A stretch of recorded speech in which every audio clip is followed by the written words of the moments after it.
Bueno, ahora vamos a comenzar con algunos casos para practicar un poco con respecto al ECOE, ¿ok? Más o menos así les van a venir.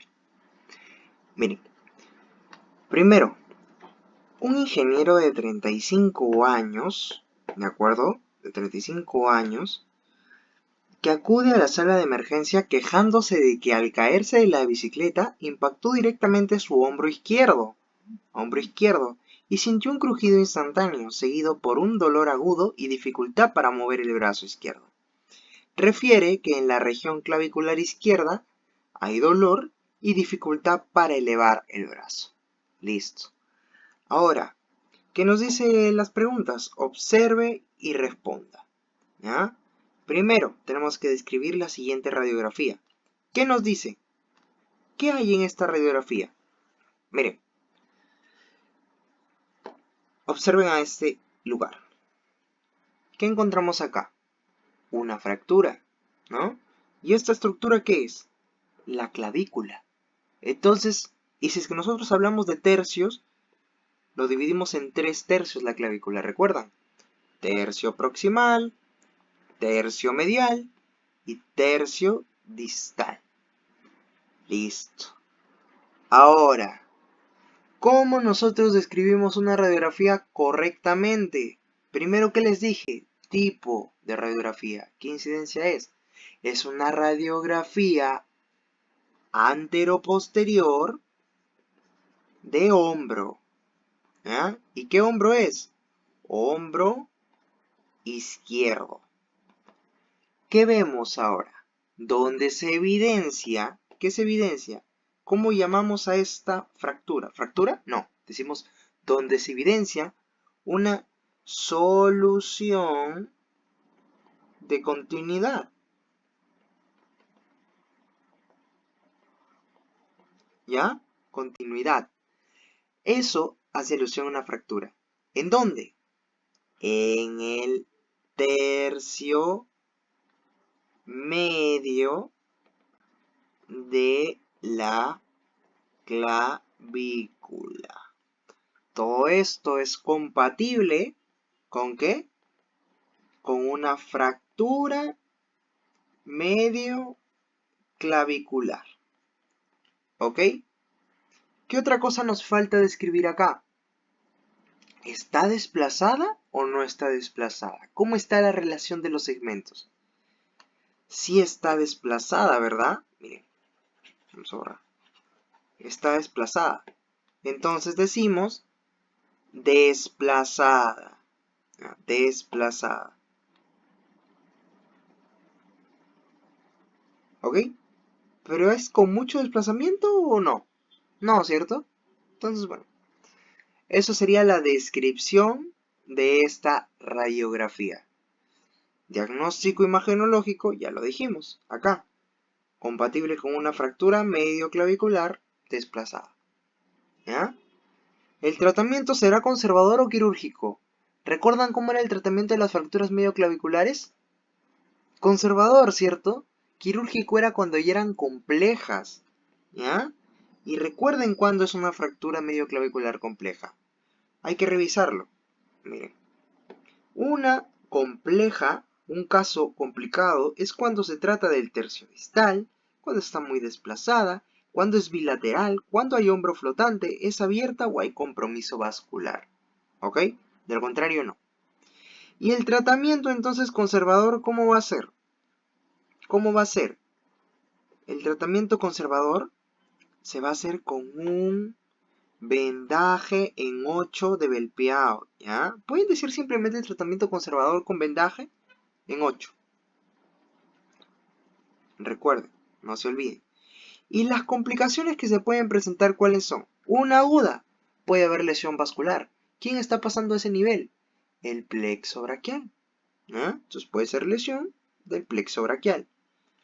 Y una crónica, chicos, ¿qué pasa si una fractura consolida en un lugar donde no es? Consolidación viciosa. Puede ser. Otra, ¿qué pasa si es que hay retardo de la consolidación? Pseudoartrosis. También puede ser. Y con eso sería su estación resuelta. ¿Ven? No es tan complicado, pero tienen que seguir este esquema para describirlo. el esquema que ya les he dicho.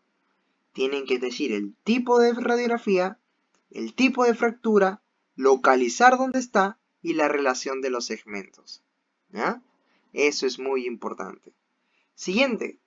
Una profesora de educación física de 28 años que acude a urgencia con dolor intenso en el hombro derecho. ¿Ya? En el hombro derecho. Después de una caída mientras practicaba voleibol en su tiempo libre. Sintió un crujido y dolor agudo en el hombro al impactar contra el suelo. Entonces, ¿qué le pedimos? Una radiografía de hombro. Entonces, describamos la radiografía nuevamente, chicos. ¿Qué es? Una radiografía anteroposterior de hombro derecho. ¿De acuerdo? Donde se evidencia, ¿qué se evidencia? ¿Hay solución de continuidad? ¿Ustedes ven algo? ¿Una solución de continuidad? No hay, ¿verdad? Pero miren esto. Miren esto. ¿Qué ha pasado acá? ¿Esa qué es? Es la articulación acromioclavicular. Normalmente debería estar unido, debería estar así, ¿ve? ¿Y acá cómo está? Separado, hacia arriba, ¿ya? ¿Cómo se le llama cuando hay una separación en una articulación? O cuando se sale de su sitio. Luxación, ¿ya? Entonces, ¿cómo lo vamos a describir? Radiografía antero-posterior de hombro derecho, donde se evidencia, ¿qué cosa? Una luxación acromioclavicular. ¿Ah? Simplemente eso, chicos. Cuando es una luxación, no puedes describirlo como solución de continuidad. ¿Ya? Pero tienes que decir el lado, obviamente. El lado derecho. Listo. Ahí queda tu descripción. ¿Cuál es el diagnóstico? Luxación acromioclavicular derecha. Mencione los signos clínicos de este diagnóstico. ¿Qué signos clínicos te ayudarían? Buscarías encontrar. ¿Recuerdan que habían signos, no? ¿Cuáles eran?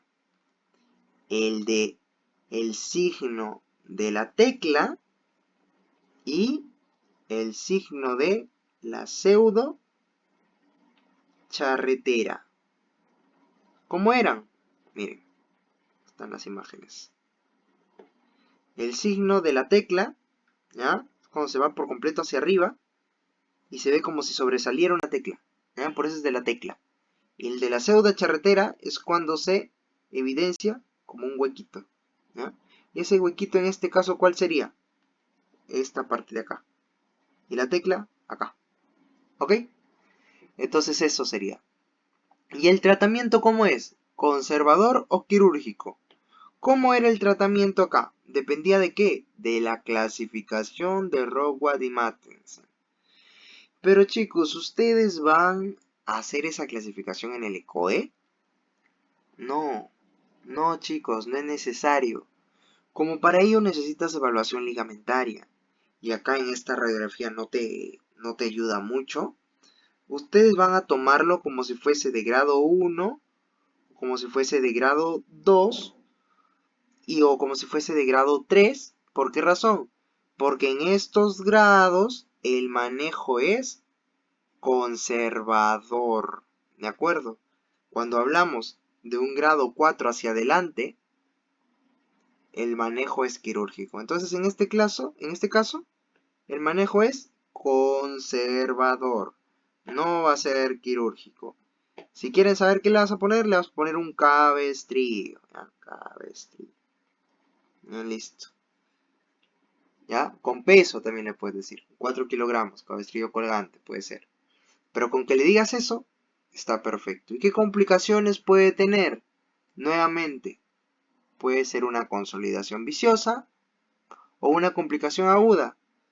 Puede que también comprometa al plexo. ¿Por qué? Porque a pesar que no se ha roto la fractura, no se ha roto el hueso, la movilización anormal de el hueso puede llegar a impactar con una estructura vasculonerviosa. ¿Ya? Podría ser eso. Siguiente. Un hombre de 45 años fue traído a la sala de emergencias después de verse involucrado en un accidente de tráfico hace 30 minutos. ¿Ya? Hace 30 minutos. Fue encontrado consciente en el lugar del accidente y se quejaba de dolor intenso en su pierna derecha. Presentaba evidente deformidad de su pierna derecha con exposición ósea visible. Al examen, los pulsos estaban conservados y la presión arterial es normal. Nos muestran esta imagen. ¿Cuál es el diagnóstico del paciente? ¿Qué le decimos que tiene? Miren, hay una fractura, ¿no? Y el hueso se ve. Cuando hay una fractura y se ve el hueso, ¿cómo se le llama? Fractura abierta. Y para tu fractura abierta, ¿qué clasificación tienes? Gustilo, ¿no? Entonces tienen que saber su gustilo. ¿Cuál era el gustilo? Gustilo 1, 2 o 3. 1 es cuando mide menos de 1 centímetro.